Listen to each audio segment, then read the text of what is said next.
Olá pessoal, sou o Thiago Pittini, drapple.com.br. Bem-vindo ao 128º Dr. Apple News. O primeiro de 2022, a gente fez uma pausa aí para descansar um pouco, né? E agora a gente retoma o ano com toda a força, com todo o empenho para trazer as notícias e muitos tutoriais, muitos cursos para vocês, legal? Bom, vamos lá, agradecendo sempre a todo mundo que colabora, Antônio, Renato, Sandro, Gilberto, muita gente sempre mandando sugestões de pauta, e a vocês que assistem, que compartilham, que comentam, ajudam muito o canal, agradeço a todos vocês. Vamos dar sequência para a gente começar o ano com o pé direito. Janeiro é um mês que a gente sabe, quem acompanha ou acompanhou a história da Apple, que vai continuar, tá pessoal? Não interrompi esse projeto, tive que dar uma pausa só, mas a gente vai retomar nesse ano. No dia 3 de janeiro de 77 foi quando a Apple finalmente abriu mesmo a companhia, fez o registro da companhia. Eles tinham feito um contrato lá com Steve Jobs, Steve Wozniak e o Ron Wayne, que o Ron Wayne acabou pulando fora, né? Quem acompanhou isso aí em detalhes já sabe como é que aconteceu, ele vendeu a parte dele por $800, né, deve se arrepender até hoje, mas depois disso, com o Mark Markula e tal, eles conseguiram realmente fazer o registro da empresa em 3 de janeiro de 77. Então ali começa realmente a história da companhia, da empresa Apple, né? Aí um pouco mais para frente, em 79, 2 de janeiro, a Apple tinha o Apple II, né, que foi o segundo computador que a Apple fabricou e que foi um baita de um sucesso, né? Conseguiu manter as contas da Apple, manter a lucratividade da Apple por muitos anos mais para frente.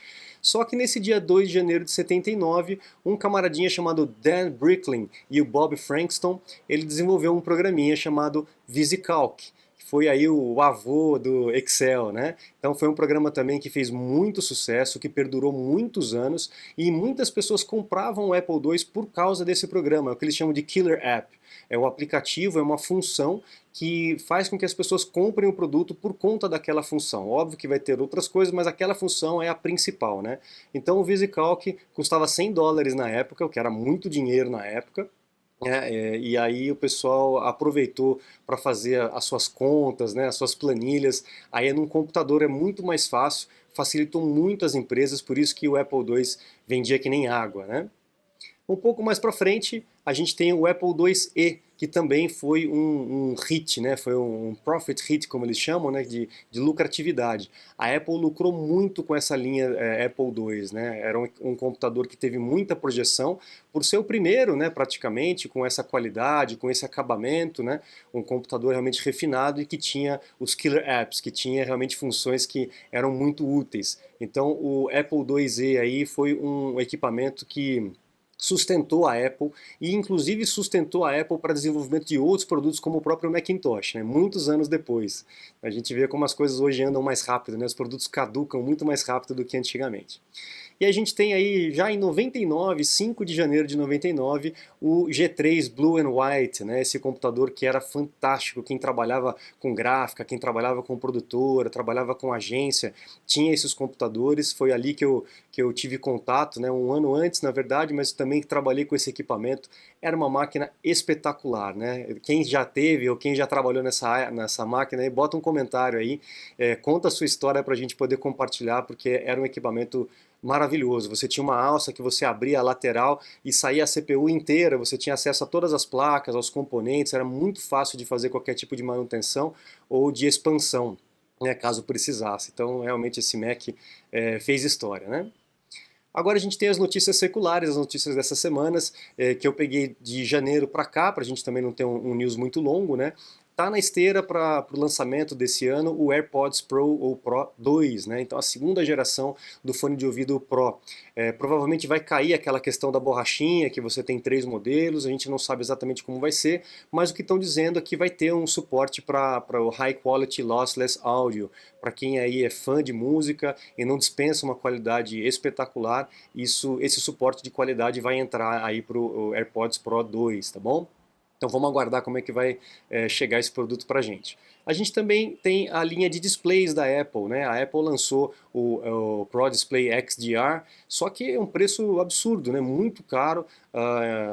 Muita gente acabou desistindo de comprar porque realmente fica inviável. Não dá para você comprar outros monitores com qualidades similares e preço muito mais baixo. Então a Apple provavelmente está fazendo uma linha de display um pouco mais barato. Deve manter um display super caro com um Langers aí aí um recurso específico para poder justificar o preço, mas o rumor é que teremos pelo menos 2 modelos um pouco mais baratos com esses displays feitos pela LG.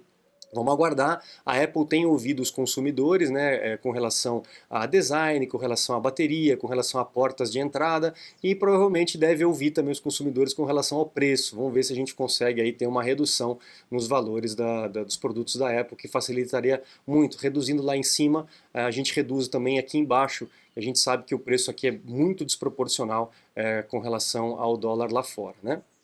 Um outro rumor que eu achei interessante são os battery packs da própria Apple. A gente costuma utilizar aí aqueles power banks, né? São baterias externas, né? Que você liga via cabinho nos seus iPhones, no iPod ou até mesmo no iPad.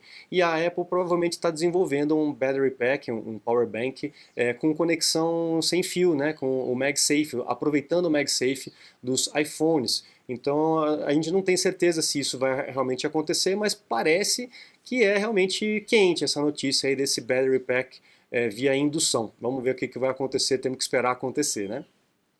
Também temos alguns problemas no calendário do iPhone, com relação àquela assinatura de calendário de holidays, de feriados, né? Não é em todo lugar, não são em todos os países. Parece que o Reino Unido está com problema, se eu não me engano a Austrália também está com problema, Alemanha, Portugal, Espanha e Suécia, né, estão com esses problemas.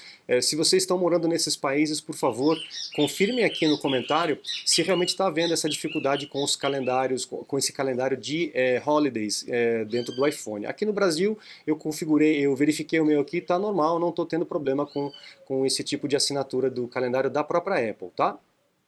Então vamos lá para o próximo. Ah, esse é legal. O pessoal lembra do Cydia, né? O Cydia, que é esse aplicativo aqui que o pessoal instalava muito nos iPhones antigamente, que era para fazer o desbloqueio, jailbreak, como o pessoal chama, né? O que seria o jailbreak? O jailbreak é uma modificação no sistema para permitir a instalação de aplicativos fora da App Store. E isso gera um risco muito grande, que você não sabe quem fez, de onde veio, o que vai fazer no seu iPhone. A gente tem uma certa segurança na App Store justamente por isso, e essa brigaiada toda que a gente está vendo aí com relação a Fortnite e tudo mais, né? Tentando quebrar esse esquema de segurança da App Store. Mas o que aconteceu? Esse Cydia, o criador do Cydia, ele processou a Apple no último ano porque alegando monopólio, né? Não pode só instalar programas da App Store. E ele perdeu essa primeira etapa aí da ação que ele moveu contra a Apple por conta disso. A Apple provavelmente tem, eu não tenho certeza absoluta, mas se eu não me engano também tem vários processos contra o criador do Cydia, porque ele deu muita dor de cabeça para a Apple, principalmente nos primeiros anos, né? Agora, hoje nem tanto, só poucas pessoas que precisam ou ligam para esse tipo de desbloqueio do iPhone. Hoje em dia não é mais tão comum como era antigamente, né? Aí a gente tem notícias do iPhone 14 Pro, que provavelmente vai acabar o notch, aquele entalhe que nós temos na parte de cima do iPhone, e que acaba diferenciando de vários outros equipamentos, né? Quando você vê aqueles desenhinhos, né, silhuetas de aparelhos, a hora que você bate o olho e vê aquele notch, você já sabe que é um iPhone. E isso provavelmente com o tempo vai cair mesmo, vai embora, e a Apple está planejando fazer ao invés de ser um buraquinho redondo, como já tem em equipamentos concorrentes, vai ser em formato de pílula, né, como se fosse uma pílulazinha de remédio que você toma. E ali vai estar escondido tanto a câmera, quanto o earphone, quanto o Face ID, os sensores do Face ID. Vamos ver como é que isso vai funcionar e principalmente com relação ao sistema operacional, né, com a identidade gráfica aí dos aplicativos, como que isso vai incomodar o design gráfico dos aplicativos e do sistema operacional. Você está desperdiçando seu iPhone, iPad, Mac? Ganhe tempo e produtividade com nossos cursos. Você vai aproveitar melhor seu Apple. Matricule-se em drapple.com.br. A gente tem uma perda aí bastante importante dentro da Apple, né? O principal design do chip M1, ele era o líder da mudança do chip da Apple do Intel para o M1, essa migração que a gente está acontecendo, que já está no fim, né? Provavelmente esse ano se encerra, o Jeff Wilcox, ele foi diretor aí da arquitetura do sistema do Mac, e ele foi o chefão de toda essa migração de processadores. Ele saiu porque a Intel comprou, deve ter pago uma quantia absurda absurda, né, para tirar ele da Apple, e ele realmente saiu e foi para a Intel. A Intel tem que correr atrás do prejuízo mesmo, porque ela já perdeu o bonde, ela já está muito atrás do que está acontecendo com relação a processadores, e ela vai despender tudo que for necessário para poder subir no trem novamente. Vamos ver se ela vai conseguir e não vai se tornar uma Nokia, né, como também acabou perdendo o bonde e a empresa acabou, né. Usuários de Dropbox podem ficar felizes porque o Dropbox agora não vai ser mais emulado pelo Rosetta 2, né, dentro dos equipamentos com o processador da Apple. A Dropbox finalmente desenvolveu o aplicativo nativo para a Apple Silicon. Então é legal se você tem um computador com o processador da Apple que você instale programas que sejam nativos, sejam feitos para o processador que vai rodar melhor. O Rosetta roda muito bem, às vezes até melhor do que no próprio Intel, né, a gente tem visto aí comparativos, mas ele é uma adaptação, alguns recursos podem dar algum tipo de problema, então se você puder optar por aplicativos que tenham suporte nativo para o processador da Apple, é melhor, tá bom? E aí o Dropbox finalmente chegou aí nessa atualização. Outra notícia com relação ao iPhone SE, para quem gosta do iPhone SE, que é um pouco mais barato, e provavelmente não teremos mudanças no design dele. Ele deve ter melhorias, com certeza, de processador, de tela, de conectividade, como no caso 5G que eles estão comentando aí, mas ele provavelmente vai ter mudanças de design só em 2024. A Apple deve aproveitar as carcaças todas feitas ali para poder desovar isso e vai deixar as mudanças para um pouco mais para frente. Não sei se 2023 ou 2024. Vamos aguardar para ver o que vai acontecer.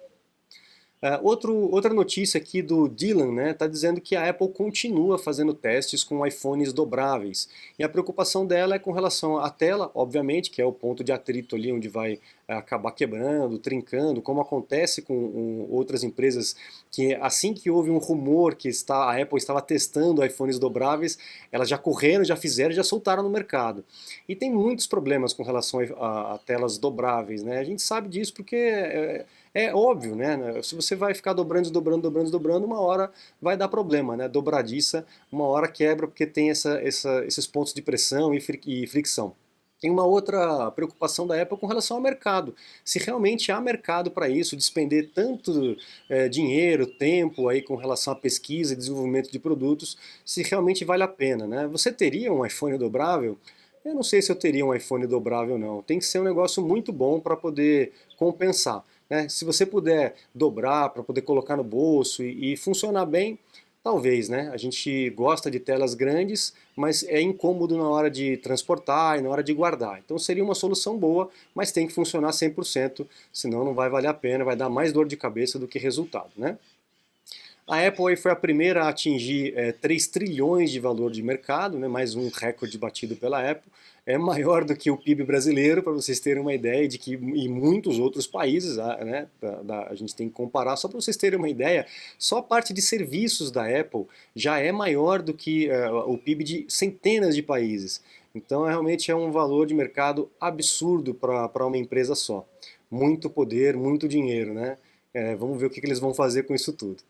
E aí, para poder finalizar na esteira, já que estamos falando de dinheiro e tal, os ganhos do Tim Cook nesse último ano de 2021 foi de 98,7 milhões de dólares, entre salário, bônus, os próprios papéis que ele tem, né, o share que ele tem das ações, enfim, estimam aí para 98,7 milhões de dólares. Você gostaria de um salário anual desse aí, 98,7 milhões de dólares no ano?